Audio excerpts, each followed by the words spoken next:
পিঠা তো অনেক খেয়েছেন, কিন্তু হোগা পিঠা কি কখনো খেয়েছেন? চলুন আজকে আপনাদের বানিয়ে দেখাবো বিনি হোগা। প্রথমে আমরা 5 কাপ পরিমাণ বিন্নি চাল খুব ভালো করে ধুয়ে 2 থেকে 3 ঘন্টার জন্য পানিতে ভিজিয়ে রাখবো। 2 ঘন্টা পর একটা ছাঁকনির উপরে চালগুলোকে পানি ঝরানোর জন্য রেখে দিব।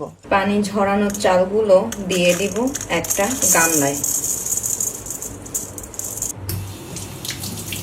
দিয়ে দিব স্বাদ মতো নুন, পরিমাণ মতো গুড়,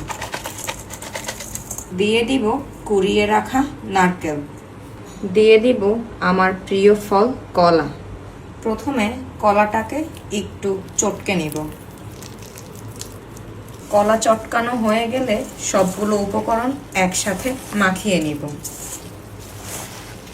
কিছু কলা পাতা আগুনে হালকা সেঁকে নিব।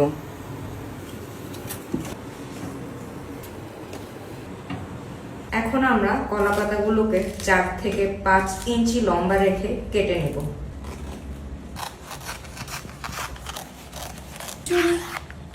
ঠিক এভাবে পাতা ভাঁজ করে আমরা একটা কোণ বানিয়ে নিব।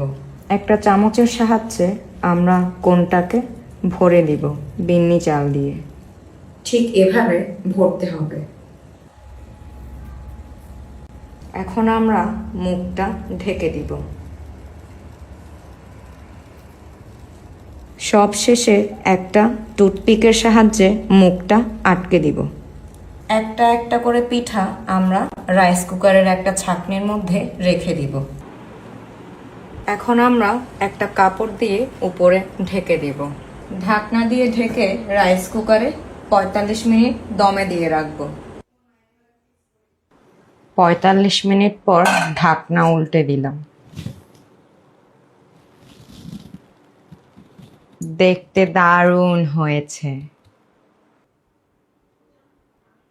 পিঠার গন্ধে পুরো বাসা মোমো করছে।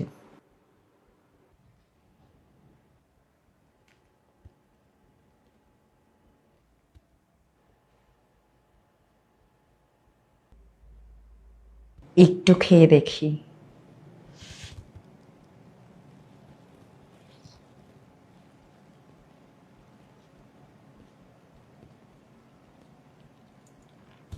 খুবই সুস্বাদু।